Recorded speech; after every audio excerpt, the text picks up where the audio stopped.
moderator. Good morning, gentlemen.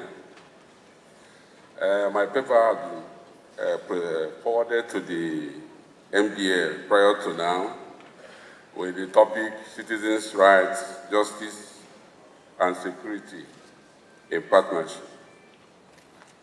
It's a 21-page paper, so 7 minutes will not be enough. So I will summarize. I will go to the meat of the paper. Adopt the paper like you do. Okay, I adopt my paper. I define citizens' rights as the legal and moral entitlement that every individual enjoys under the law of a nation, such as the right to life, liberty, and freedom of expression. I also define security as measures taken to protect the peace, safety, stability of a country. These two concepts are closely linked, as the two previous speakers had identified. Without security, citizens cannot enjoy their rights.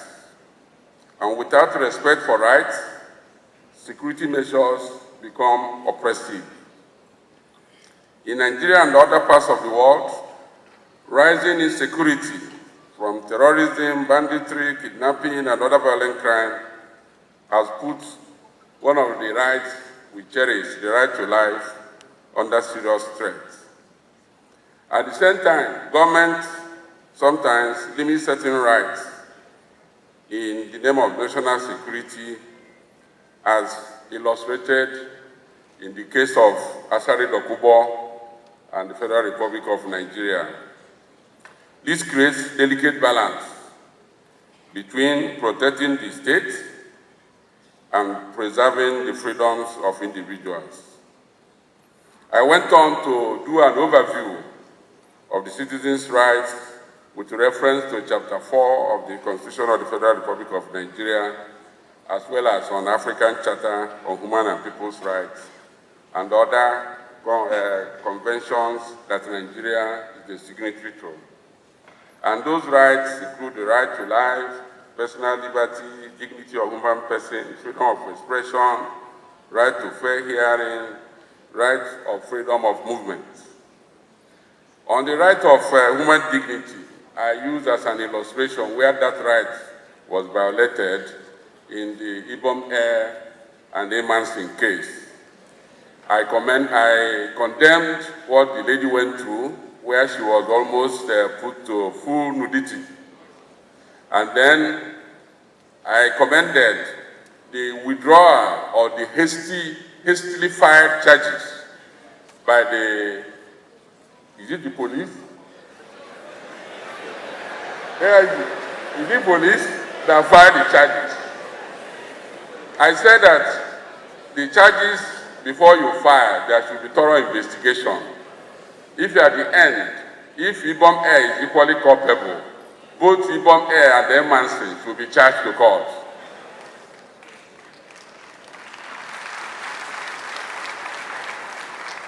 On the right of freedom of movement, I highlighted the violation of that right, particularly in the southeast of Nigeria. And the area of concern is sit at home on Mondays. I stated that this violation is not by government this time, but by non-state actors.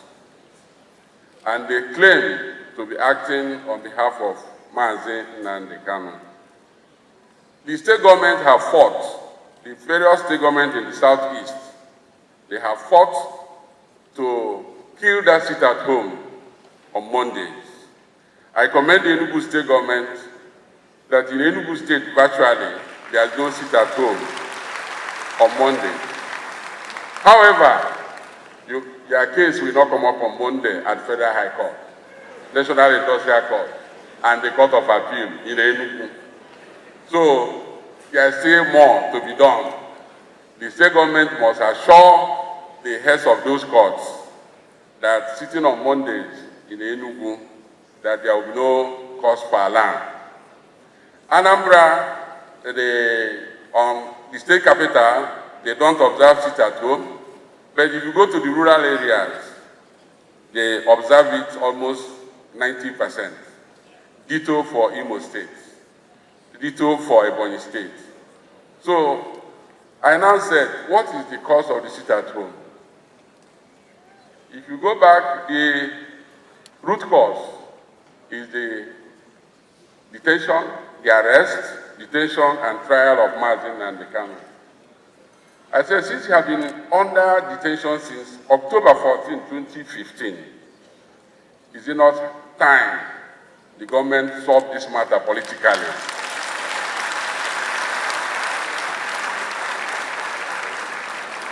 So I recommended to the government that in Ireland, it has been done with those terrorist groups who were bombing North Ireland and the rest of UK. In the end, they had political solution, and that was the end, SYMFONI. So I'm calling on the federal government to resolve the issue politically and release Nnamdi Kanu from detention and trial.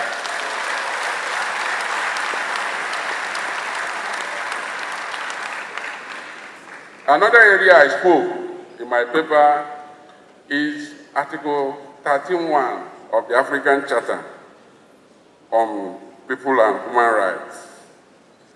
That charter provides that every citizen is entitled to a government through his representatives, directly or indirectly.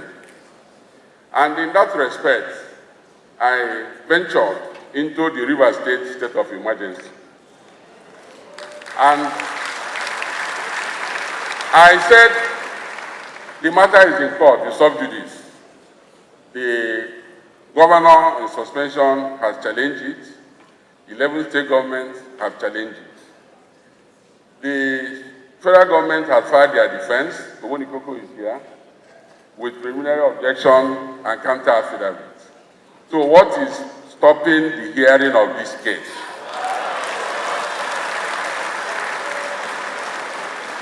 So my recommendation is that the Supreme Court should, as a matter of urgency, whether they're on vacation or not, hear that matter immediately.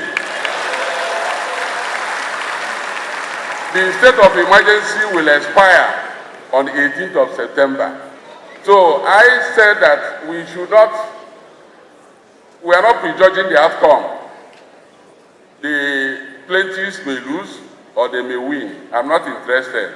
But I don't want a situation of what happened in Plateau to recall. In Plateau, by the time the matter was listed under Obasanjo, the plaintiffs were met with preliminary objection that the matter has become academic. And then even though Supreme Court overruled that objection, but on other grounds that they didn't sue the Attorney General of the Federation, the suit was struck out. So let the parties know their fate within the time of the state of emergency. Thank you. So well, if my time is gone, please, I refer you to my paper. It should be shared. I thank you very much for the audience.